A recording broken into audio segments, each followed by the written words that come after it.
Hello, let's see this question. The question is part A. Explain the reason behind the smaller bond angle in water as compared to ammonia despite both the molecule have distorted tetrahedral geometries.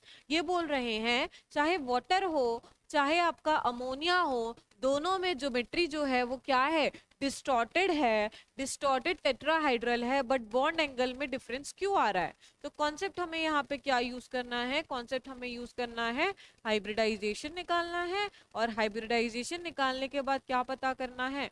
Lone pair bond pair पता करना है, और lone pair bond pair पता करने के बाद आपको क्या पता करना है? बेसिकली आपको ये पता करना है कि इनकी ज्योमेट्री क्या है, और lone pair bond pair repulsions के बारे में भी हमें आइडिया लगाना है कि आपका कौन से रिपल्शन यहाँ पे रोल प्ले कर रहे हैं जिसकी वजह से बॉन्ड एंगल में वेरिएशन आ रहा है। ठीक है, तो सबसे पहले पार्ट ए देखते हैं। पार्ट ए में आपके किसकी बात की गई है? सबसे पहले वाटर मॉलिक्यूल की बात करते हैं। तो वाटर मॉलिक्यूल में सबसे पहले क्या निकालोगे? हाइब्रिडाइजेशन। कौन सा फॉर्मूला यूज करके? बहुत फेमस फॉर्मूला है, V plus M minus C plus A divided by 2। Valence electron कितने हैं ऑक्सीजन के केस में? 6 आपके पास वैलेंस इलेक्ट्रॉन है ऑक्सीजन फैमिली में। मोनोवैलेंट एटम मतलब जो सिर्फ एक बॉन्ड बनाते हैं, यहाँ पे कितने हैं? 2 हैं। कोई कैटायन नहीं है, मतलब कोई पॉजिटिव चार्ज नहीं है स्पीशीज के ऊपर, कोई नेगेटिव चार्ज नहीं है। डिवाइडेड बाय 2 मतलब 8 डिवाइडेड बाय 2 मतलब क्या आ गया? 4। 4 मतलब कौन सा हाइब्रिडाइजेशन हो गया? sp3 हाइब्रिडाइजेशन हो गया। मतलब यहाँ पे जो ज्योमेट्री हो गई वो कौन सी ज्योमेट्री हो गई? टेट्राहाइड्रल ज्योमेट्री हो गई। लेकिन अगर शेप की बात करें तो शेप आपका क्या हो जाएगा H2O का? H2O का शेप देखिए, ऑक्सीजन, हाइड्रोजन, हाइड्रोजन। यहाँ पे अगर शेप की बात करें तो ये आपका H2O का क्या हो गया बच्चों? ये आपका H2O का शेप हो गया। ठीक है, क्योंकि इसमें दो ही बॉन्ड प्रेजेंट है, बाकी ये दो दो बॉन्ड पेयर प्रेजेंट है, बाकी के दो क्या हैं? लोन पेयर है। तो इसका जो शेप होता है वो आपका क्या होता है? वो आपका होता है बेंट शेप। अभी बॉन्ड एंगल के बारे में बात करेंगे। सबसे पहले NH3 का क्या देख लें? सबसे पहले मैम NH3 का हम देख लेते हैं, क्या स्ट्रक्चर देख लेते हैं। ठीक है, तो ये आपका क्या हो गया? ये आपका हो गया बेंट शेप। अब बात करते हैं NH3 की। तो NH3 में भी सबसे पहले क्या निकालोगे? हाइब्रिडाइजेशन निकालोगे बच्चों। तो NH3 की अगर मैं बात करूं तो ये आपका NH3।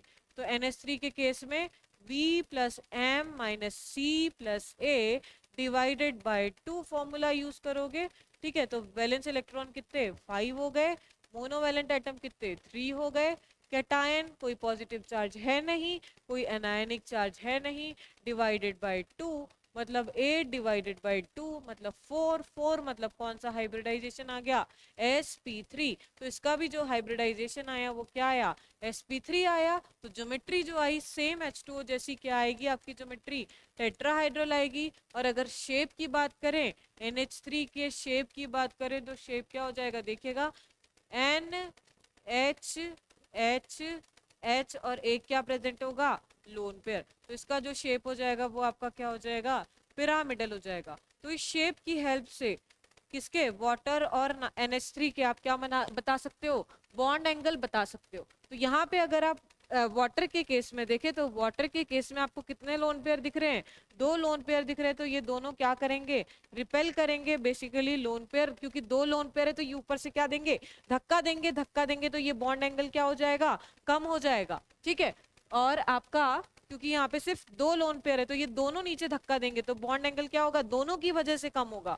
और वहीं अगर NH3 में बात करें तो सिर्फ एक ही लोन पेयर है, तो एक ही लोन पेयर है तो सिर्फ एक ही लोन पेयर धक्का देगा नीचे, तो बॉन्ड एंगल कम होगा, लेकिन उतना नहीं होगा जितना वाटर के केस में हो रहा था। समझ में आ रहा है? तो यही क्वेश्चन पूछा गया है। Explain the reason smaller bond angle in water. Water में स्मॉलर बॉन्ड एंगल क्यों है? क्योंकि यहाँ पे क्या प्रेजेंट है? 2 लोन पेयर प्रेजेंट है। दोनों लोन पेयर क्या करेंगे? बॉन्ड पेयर को नीचे धक्का देंगे। तो दोनों 2 लोन पेयर, जितने ज्यादा लोन पेयर उतना ज्यादा नीचे क्या आएगा? Bond pair. लोन पेयर का रिपल्शन होगा तो बॉन्ड एंगल जो है वो क्या हो जाएगा? डिक्रीज हो जाएगा in case of water as compare to NH3। ठीक है, तो ये आपका पार्ट नंबर ए था। पार्ट नंबर बी पे आ जाइए। Based on lattice enthalpy and other consideration, arrange the given below species in increasing order of melting point, ठीक है। तो मेल्टिंग पॉइंट का सबसे पहले ऑर्डर देख लीजिए, फिर इसका एक्सप्लेनेशन देखते हैं कि इसका एक्सप्लेनेशन ऐसे क्यों आता है। तो सबसे ज्यादा जो आपका मेल्टिंग पॉइंट होता है वो किसका होता है, वो आपका होता है ये जो चार चीजें दी हैं उसमें सबसे ज्यादा आपका होता है LiCl का, ठीक है। सबसे NaCl का, सॉरी, सबसे ज्यादा आपका किसका होगा, NaCl का, और सबसे कम किसका होगा, LiCl का, ठीक है। तो NaCl का सबसे ज्यादा और LiCl का सबसे कम। अभी समझेंगे ऐसा होता क्यों है, थोड़ा पेशेंस रखिएगा, ठीक है। और यहाँ पे आपके पास क्या दिए हैं, और पीछे देखिए LiCl और NaCl हमने ले लिया, ठीक है। KCl और RbCl, ठीक है। तो ये आपका आ जाएगा KCl और यहाँ पे क्या आ जाएगा, RbCl। तो ये हमारा मेल्टिंग पॉइंट का ऑर्डर आता है।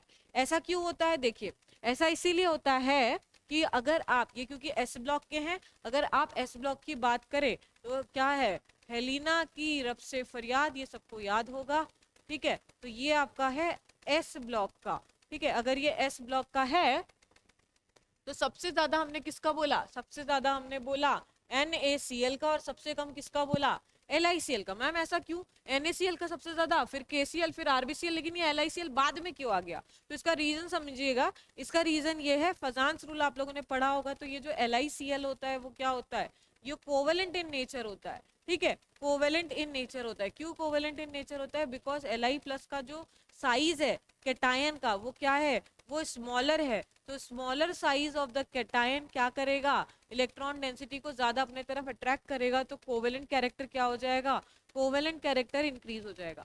किससे पता चला हमें, ये हमें फजांस रूल पढ़ाया गया था मैम, तो उससे हमने ये पता कर लिया कि LiCl क्या है, LiCl कोवेलेंट है। बाकी आप बात करें NaCl, KCl और RbCl, तो ये तीनों क्या हैं, ये तीनों आयनिक हैं। तो आयनिक का जो आपका क्या होगा, मेल्टिंग पॉइंट होगा, वो क्या होगा, ज्यादा होगा किससे, कोवेलेंट से। तो सबसे कम किसका हो गया, कोवेलेंट हैलाइड का मेल्टिंग पॉइंट सबसे कम हो गया। अब आयनिक में कैसे कंपेयर करोगे, लैटिस एनर्जी की हेल्प से। तो लैटिस एनर्जी क्या होती है भाई, lattice energy is equals to Q plus Q minus, basically charges का मल्टीप्लाई, कैटायनिक और एनायनिक चार्ज का प्लस और माइनस चार्ज का मल्टीप्लाई डिवाइडेड बाय R, ठीक है। तो चार्जेस तो दोनों में, सब में क्या है, NaCl, KCl, RbCl।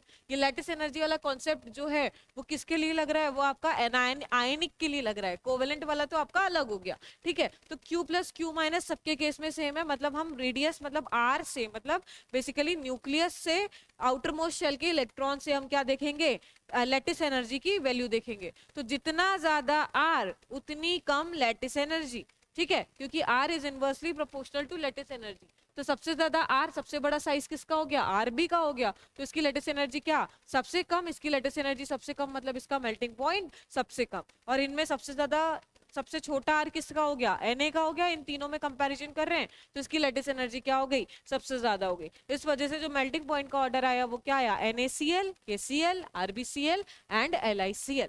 Thank you so much.